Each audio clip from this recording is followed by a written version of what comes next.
This problem set's going to be approximately about 12.5 minutes. So we're going to determine the resultant vector. We'll always create our directional markers when we begin. So I use my cross to figure out where I'm going to be drawing. In red, I draw 4 kilometers south, and I clearly tell me that this is 4 kilometers south. Then it says 3 kilometers east from the lighthouse, so we'll make that blue. So we get 3 kilometers and we label it east because it is a vector. Now the resultant vector goes from the start of the first one to the end of the other. We're going to call that R.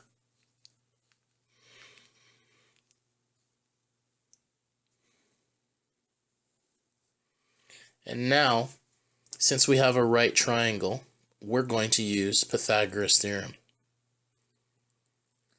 So we got 4 squared plus 3 squared is equal to, well, 25. So R squared is just 25, so that means the magnitude of R is just 5. And that's just kilometers. So now we have to find an angle for this vector.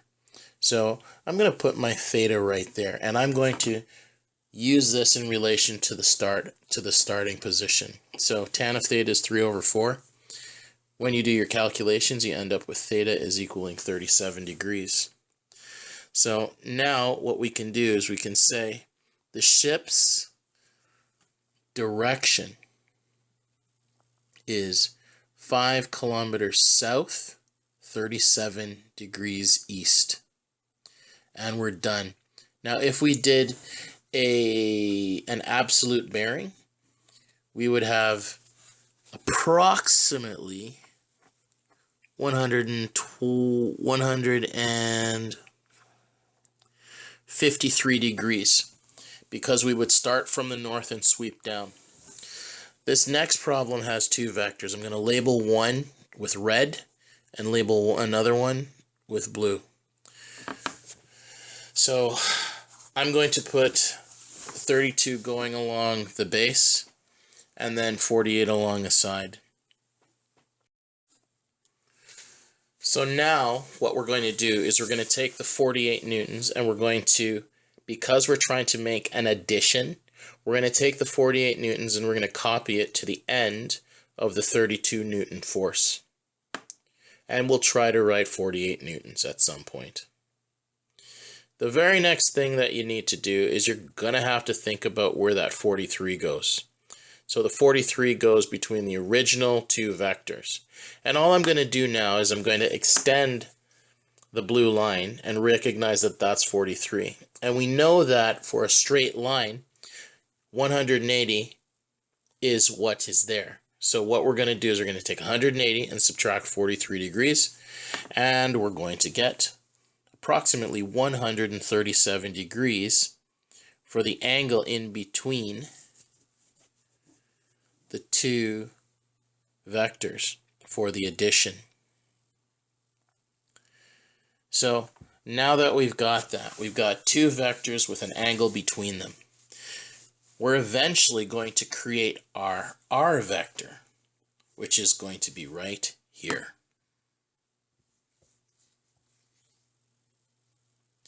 And now that we have our R vector, we have 2 angles, 2 sides and an angle between them, and what we can use is cosine law. So let's do that. So we can start by saying the magnitude of R squared is going to equal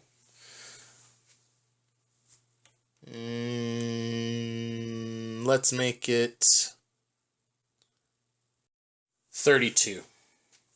So we got R squared is equal to 32 squared plus 48 squared minus 2 times 32 times 48 cosine of 137 degrees. When we compute the entire right side, we end up with 5,574 0.71. And that decimal goes on forever, but I decide to stop it at about there. Now we take the square root of both sides and we get the magnitude of r equaling 74.7 newtons. The next thing we have to do is we'll eventually have to find a relative angle to 32 newtons. We'll first of all make sure we put a box around our Newton calculation because I don't want to have to search for it later. So now we're going to label the angle between 32 and the pink line, r, to be x. So let's go. So now that we have x, we're going to use sine law. So we're going to have sine x over 48 is equal to sine of 137 over 74.7. We simplify sine of x to equal, well, 48 times sine 137 over 47, 74.7, which gives us 0.438. Now, doing the inverse of sine on that decimal gives us approximately 26 degrees. So now, let's state our final answer. Basically, the resultant force is going to be 74.7 newtons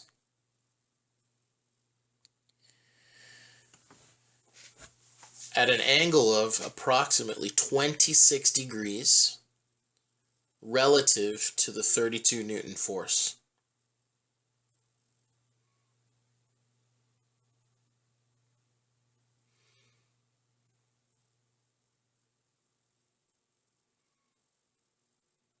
And there we go. So now what I'd like you to do is I'd like you to pause the video and I'd like you to try this last problem. Pause it. There's going to be two possible solutions and I'll give you them at the end. Okay, so I'm choosing to have this red arrow represent 115 newtons.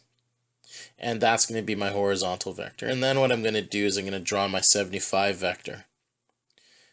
From here, what we have to do is remember we're trying to find the resultant. So we're going to take the 75 newtons and we're going to copy it over to the end of the 115. Now remember the angle between those two vectors is 35. So now I'm going to extend a dotted line, make sure I put 35, then I go over to the right here, and then I calculate what theta is actually. Now theta is just going to be 180 minus 35 degrees. And that gives us about 145 degrees. Now we'll just write that on here. So now we have two sides and an angle between them. Now we still need to create our resultant vector, which goes from the starting corner all the way to the end, and there we have r. So now that we have that, we need to calculate the magnitude of r because every vector requires a magnitude and direction. So we're going to use cosine law. R squared is equal to 115 squared plus 75 squared minus 2 times 115 times 75 times cosine of 145. Simplify the entire right side and you get a kind of big number. 32,980.37. Just go to 2 decimal places on our test and that should be enough. Now square root both sides and you get the magnitude of r being approximately 181.6 newtons. So now that we've gotten our magnitude, we still have to calculate our angle. So we're going to go and use the angle with respect to 115 newtons, which is always the horizontal. So we're going to go sine of x over 75 is going to equal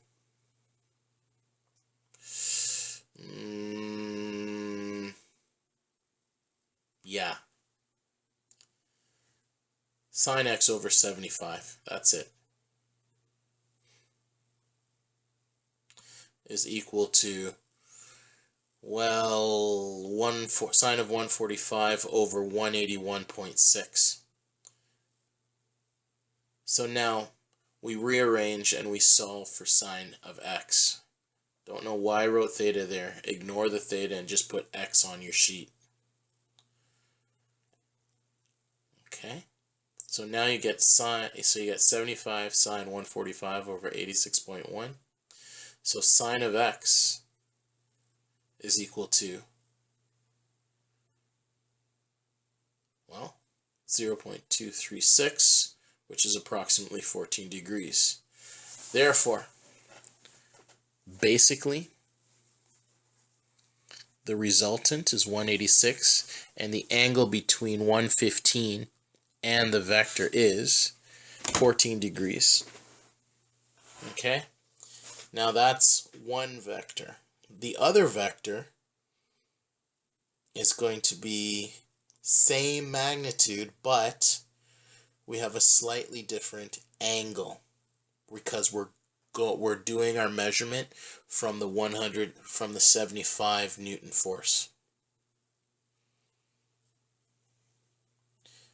And I'll put that answer directly below.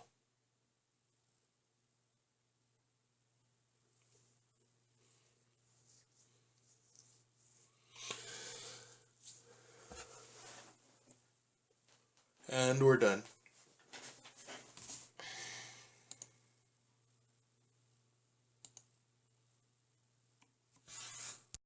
You need to realize this only the second solution only happens if I had used 75 as the horizontal and then built up the rest of the equation from there. Okay? That's it. Now, as for your homework, I just got to check to make sure I get the right thing here. I do believe it is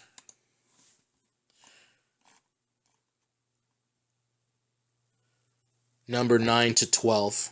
Good luck.